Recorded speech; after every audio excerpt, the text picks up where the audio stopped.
मुक्ताभरण व्रत कहते हैं। ध्यान होता है कोई स्थापना करे। और हे देवो जन्मांतर तक के पापों को मोक्ष पथा खंडित संतान पुत्र आदि वृद्धि हेतु मुक्ताभरण व्रत करते हैं। आपका पूजन करते हैं। पूजन के चंदन कहाँ गोल गोल फिर आदि संपूर्ण सामग्री से प्रस्तुत करते हैं। नैवेद्य भोग के लिए खीर है, खास करके पोहा बनाई है ना, बनाते हैं। और दूरा बांध करके घोड़ा बांध थोड़ी चूड़ी करवाना चाहिए। स्त्रियों को चाहिए कि आए संकल्प करे कि हे महारानी हमेशा पूजा करें। गड़बड़ है और पूजा वहाँ तो दूसरे बताइए संतान साधे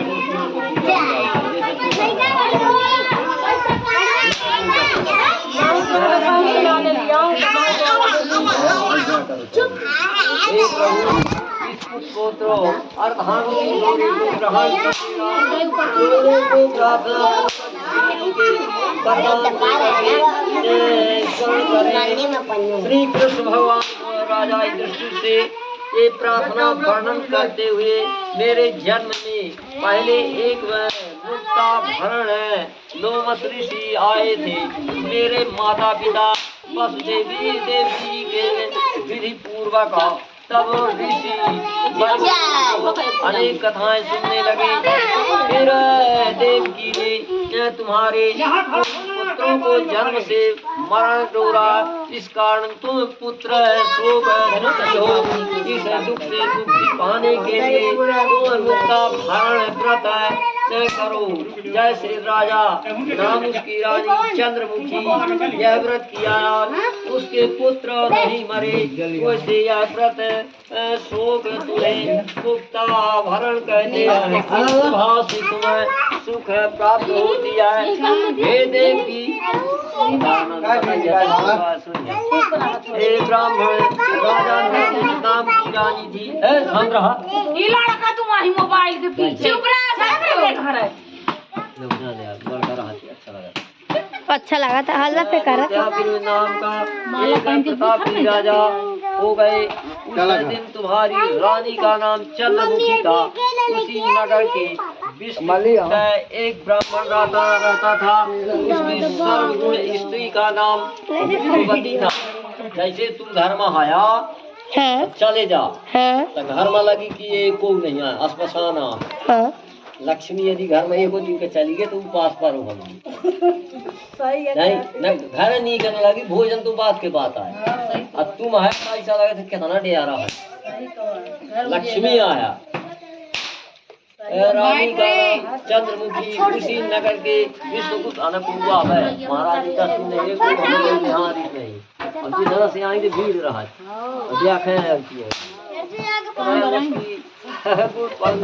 स्त्री का नाम रूप का दोनों स्त्रियों से परस्पर बड़ी प्रीति हुई।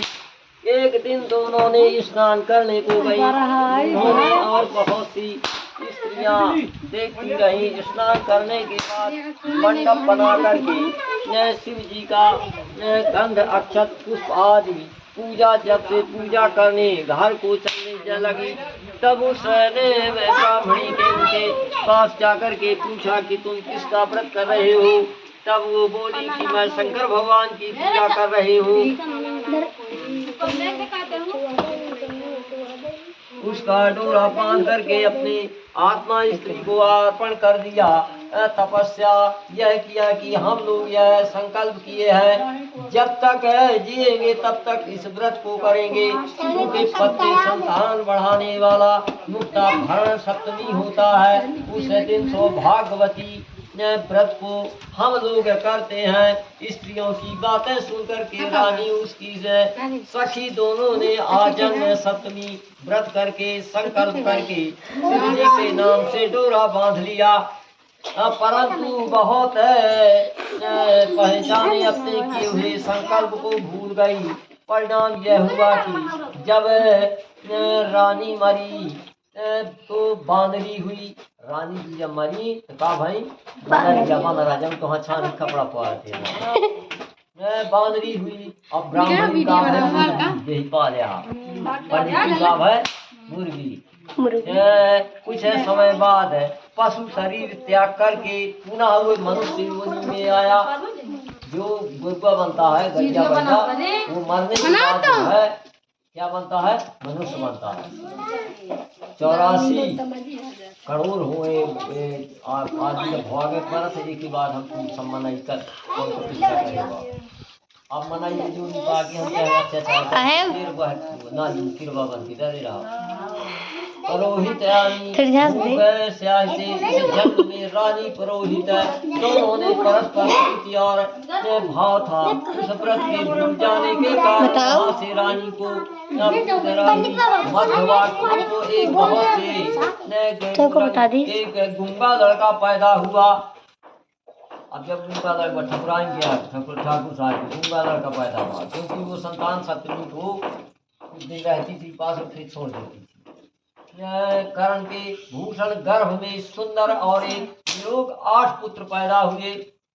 ब्राह्मणी के 8 पुत्र पैदा हुए। अब वो जलन हुई ठकुराइन के कि इसके 8 लड़के हैं पर सब जी रहे हैं किस क्या उपाय करूं मैं। रानी को पुत्र शोक दुखी जान करके पुरोहित उसके मिलने गई और रानी से कहा पंडितिंदाई से कहा ठकुराइन जी कि आज आपके 8 बालकों पर मैं निमंत्रण किए जाती हूँ।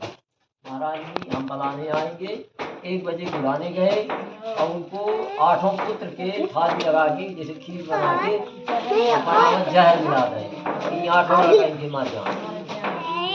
रानी ने जहर मिला दिया पर लड़के जो है तो नहीं मरे हैं। दूतों को बुला करके राजा ने आदेश दिया कहीं नहीं यमुना जी में जाके गंगा मैया वहाँ धो दिया तक यमुना जी की कृपा वो एक चूहनी के नीचे हो गए। ब्राह्मण के लड़के 8 अब वो प्रयास करने लगे कि ब्राह्मण के लड़के को तो हम भी समझ के दें यमुना जी में ढोसवान तब नहीं मरे हैं अब क्या उपाय है।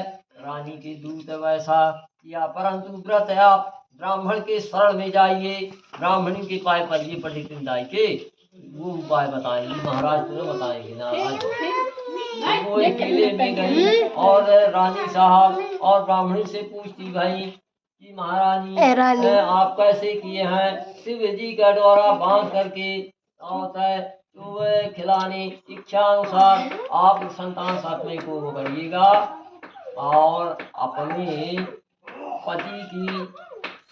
पति जो होता है वो शंकर जी होता है पति की आप सेवा अर्धांग कायदे से करिए आपके एक सुंदर एक बालक आएगा। इस प्रकार से आप जब शंकर जी की पूजा यथापूर्वक करेंगे आपके कोख में सुंदर बालक होकर के आएगा और वे जीवित रहेगा। 5 मिनट के 10 मिनट के बोलिए शंकर भगवान की जय।